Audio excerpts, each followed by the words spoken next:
हज़ारों मदरसे, लाखों बच्चों के भविष्य का, मुस्तकबिल का सवाल था। इस फैसले का तहे दिल से स्वागत करता हूँ। माननीय प्रधानमंत्री जी की सोच के अनुरूप एक हाथ में कुरान, एक हाथ में कंप्यूटर की तर्ज पे जब रमज़ान के पवित्र महीने के बाद, ईद के बाद जब मदरसे खुलेंगे, उसी रूप में काम करते रहेंगे जैसे पहले करते थे। तो कुरान पढ़ना, कुरान कोई धार्मिक किताब के साथ साथ देश के लिए, दुनिया के लिए एक नज़ीर किताब है। वो सभी पढ़ सकते हैं, उसके बताए रास्ते पर चल सकते हैं। जिन लोगों को थोड़ी तकलीफ़ है कि मदरसे कैसे काम कर रहे हैं, क्या नहीं कर रहे हैं, मैं उनसे आह्वान करता हूँ कि आवें, मेरे साथ चलें या अकेले जा कर के मदरसों में जा कर के बच्चों को देखें, बच्चों किताबों को देखें और उन किताबों में ज़रा देखें कि क्या पढ़ रहे हैं बच्चे। आज बहुत पवित्र महीने में पवित्र फैसला आया है। रमज़ान का महीना चल रहा है, सब जानते हैं। आज अलविदा का दिन है। आज की नमाज़ पूरे साल की नमाज़ सबसे बड़ी नमाज़ मानी जाती है। लाखों करोड़ों लोगों की दुआएँ थी। सुप्रीम कोर्ट के माननीय जजों ने फैसला सुनाया है, हाई कोर्ट के फैसले को स्टे किया है। हज़ारों मदरसे, लाखों बच्चों के भविष्य का, मुस्तकबिल का सवाल था। इस फैसले का तहे दिल से स्वागत करता हूँ। माननीय जजों का धन्यवाद करता हूँ और जिन लोगों ने इस लड़ाई को सुप्रीम कोर्ट तक जाकर लड़ा है उन सबको मुबारकबाद देता हूँ, वकीलों को मुबारकबाद देता हूँ, मदरसों से जुड़े प्रबंधकों को, प्रधानाचार्यों को, शिक्षकों को, बच्चों को, सभी को मुबारकबाद देता हूँ कि मदरसे पूर्व की तरह, पहले की तरह माननीय प्रधानमंत्री जी की सोच के अनुरूप एक हाथ में कुरान, एक हाथ में कंप्यूटर की तर्ज पे जब रमज़ान के पवित्र महीने के बाद, ईद के बाद जब मदरसे खुलेंगे, उसी रूप में काम करते रहेंगे जैसे पहले करते थे। कितने बच्चे, बात की जाए यूपी में जो है, आपके अंदाजन कितने बच्चे और कितने टीचर्स हैं और कितने मदरसे हैं? मदरसे बोर्ड से मान्यता प्राप्त हमारे 16,500 के आसपास हैं और उन मदरसों में तकरीबन 16 लाख के आसपास, 17 लाख के आसपास बच्चे भी हैं और टीचर्स की तादाद भी हमें लगता है कि 3 लाख, 3.5 लाख के आसपास होनी चाहिए। उनका डेटा एग्जैक्ट नहीं है क्योंकि जो अनुदानित मदरसे 5-60 उनका तो 10,000 के ऊपर टीचर्स हैं, लेकिन जो मान्यता प्राप्त मदरसे हैं उनमें टीचर्स की सही गिनती हमें भी नहीं पता, लेकिन करीब 3 लाख, 4 लाख के आसपास होनी चाहिए। 16 लाख बच्चे पढ़ते हैं, एक बड़ी तादाद में मदरसे काम कर रहे हैं।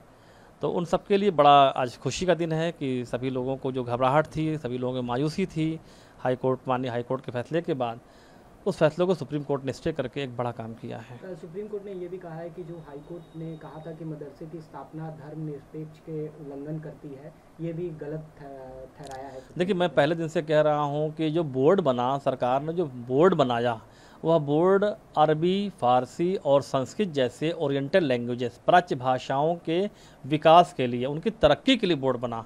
अरबी फ़ारसी आप पढ़ रहे हैं तो निश्चित रूप से अरबी फ़ारसी में क्या पढ़ेंगे, तो वो कुरान पढ़ेंगे। तो कुरान पढ़ना, कुरान कोई धार्मिक किताब के साथ साथ देश के लिए, दुनिया के लिए एक नज़ीर किताब है। वो सभी पढ़ सकते हैं, उसके बताए रास्ते पे चल सकते हैं।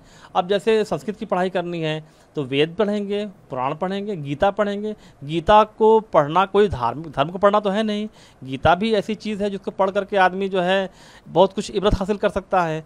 तो उसको धार्मिक नहीं कर सकते।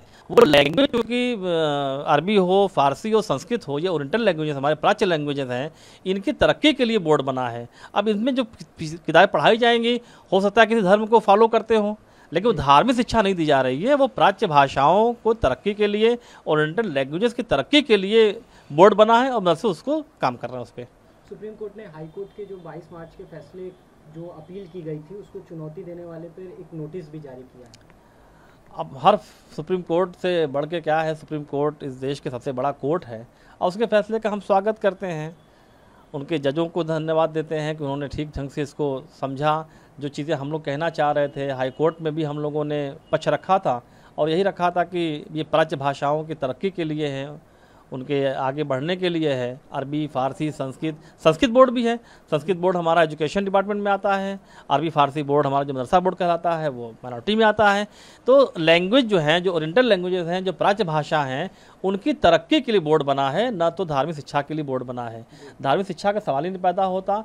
मदरसों में जाकर के देखने की ज़रूरत है। जिन लोगों को थोड़ी तकलीफ़ है कि मदरसे कैसे काम कर रहे हैं, क्या नहीं कर रहे हैं, मैं उनसे आह्वान करता हूँ कि आवें, मेरे साथ चलें या अकेले जा कर के मदरसों में जा कर के बच्चों को देखें, बच्चों किताबों को देखें और उन किताबों में ज़रा देखें कि क्या पढ़ रहे हैं बच्चे।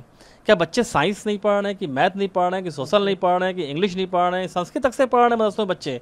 तो एक बार ज़रा बंद कमरों से निकल करके फील्ड में आकर के मदरसों में जा कर के देखने की ज़रूरत है कि मदरसे में क्या पढ़ाई हो रही है। अच्छा खासा बजट हमारे सरकार जो है मदरसों में आधुनिक शिक्षा व्यवस्था को बढ़ाने के लिए, पढ़ाने के लिए किताबें मुहैया कराती है।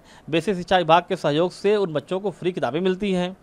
तो उन किताबें क्या मिलती हैं, वही हिंदी, साइंस, सोशल, मैथ्स, इन किताबें मिलती हैं। तो बच्चे पूरी तरह से आधुनिक शिक्षा भी ग्रहण कर रहे हैं और जो प्राच्य भाषाएं हैं उनको भी ग्रहण कर रहे हैं। प्राच्य भाषाओं को ग्रहण करने में निश्चित रूप से धर्म से जुड़ी किताबें आ रही हैं। वो धार्मिक शिक्षा नहीं है, वो प्राच्य शिक्षा को बढ़ावा देने के लिए उनको शिक्षित। नमस्कार, मैं हूं मानक गुप्ता। अगर आपको हमारा ये वीडियो पसंद आया हो तो इसे लाइक और शेयर जरूर करें और हाँ, हमें सब्सक्राइब और फॉलो करना ना भूलें ताकि आप देश और दुनिया की कोई खबर मिस ना करें। तो जुड़े रहिए हमारे साथ और देखते रहिए न्यूज़ 24।